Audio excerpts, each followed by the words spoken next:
Olá, eu sou Larissa Luiz Ribeiro, juíza aqui no estado de Mato Grosso do Sul, da Vara Criminal e de Ato Infracional. Hoje eu vou falar sobre a audiência de apresentação. Eu vou pular a parte pré-processual e já vou direto para a judicial. Quando um adolescente comete um crime ou contravenção penal, o Estatuto da Criança e Adolescente denomina como ato infracional.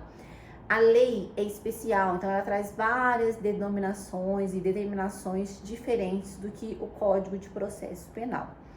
E eu tive curso essa semana passada sobre a vara da infância e da juventude, tanto no âmbito civil quanto no âmbito criminal.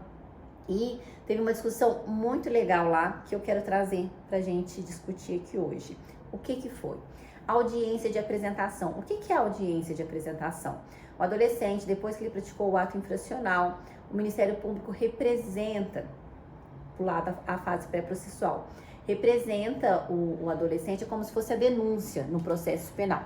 Vem para nós, a gente analisa se é caso de recebimento ou não, a gente determina a audiência de apresentação. É o primeiro ato, é como se fosse na lei de drogas, quando fala que o réu será interrogado primeiro. Só que o ECA não fala que é um interrogatório. Por quê? É uma lei especial, aplica o princípio da proteção integral e absoluta do adolescente. Esse primeiro ato é para verificar se o juiz vai conceder remissão judicial ou não. Então, o ECA determina essa oitiva dele em primeiro lugar. Só que é direito do adolescente ficar em silêncio.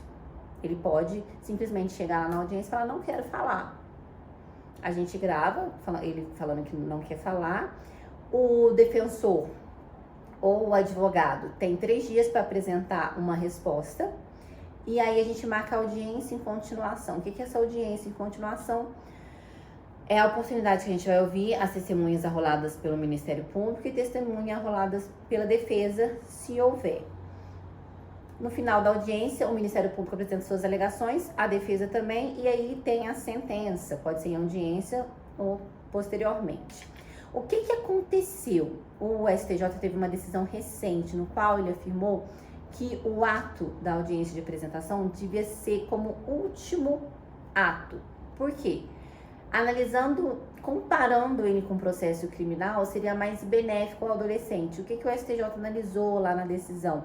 Ele falou assim, que o adolescente, após ouvir todas as testemunhas, teria convicção de que ele queria falar ou não. E seria o último ato. E o que foi nesse curso que a gente discutiu? O professor dividiu a gente em duas equipes, e aí ele fez uma fala e uma observação. O meu grupo ficou com a parte de defender a audiência de apresentação como primeiro ato, e outro grupo como audiência de apresentação como último ato. E quais que foram os fundamentos? Vamos lá. A audiência de apresentação como primeiro ato, princípio da especialidade, o Estatuto da Criança e do Adolescente, ele é especial, logo, suas especificidades são diferentes do processo criminal. O princípio da proteção integral e absoluta da criança e do adolescente, a natureza jurídica dessa audiência, ele entende que não é interrogatório e sim medida de proteção. E o adolescente, ao ser ouvido como primeiro ato, o juiz, analisando, pode conceder remissão judicial. O que é isso, a remissão judicial? Ele aplica uma medida sem ser restritiva de liberdade, no qual o adolescente cumprindo, aquele processo deixará de existir.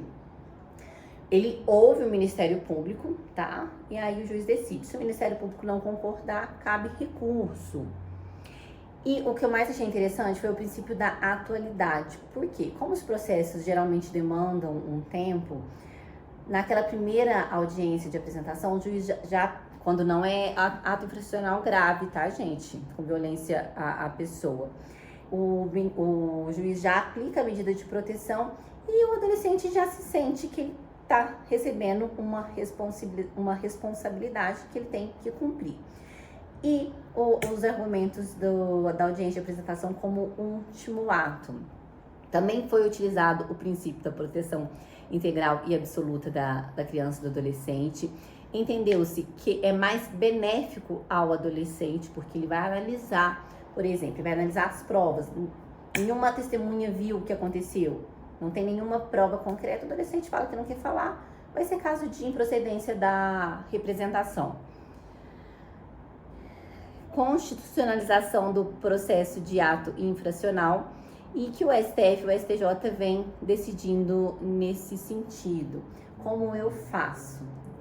Um defensor com quem eu trabalho, ele já vinha defendendo, inclusive em uma das audiências ele apresentou que ele queria que fosse o último ato, o Ministério Público requereu prazo para manifestar e eu comecei a conceder. E nesse interim teve essa decisão do STJ, que eu me respaldei e eu entendi também que é mais benéfico ao adolescente. Mas olha só que interessante, porque que é importante a gente estar sempre em processo de atualização de estudo. O professor trouxe que essa visão é uma visão meio que criminalística, porque como eu atuo numa vara criminal e lá o acusado fala em último, eu entendo que é mais benéfico ao adolescente também. E estudos dele no mestrado, que essa medida é como proteção, então tem se aplicado o ECA mesmo. E até conversando com outro promotor colega meu, ele também entende a inconstitucionalidade dessa oitiva do menor como último ato. Por quê? O ato infracional é aplicado de maneira diferente do que o processo penal. Então, é muito importante a gente distinguir tudo isso. E como que vocês, aí na sua comarca, você como juiz, promotor ou estagiário, como que está sendo decidido? Eu quero que vocês me contem para eu saber e também o que vocês entendem, tá bem? Curte, compartilha, se inscreva. Até breve.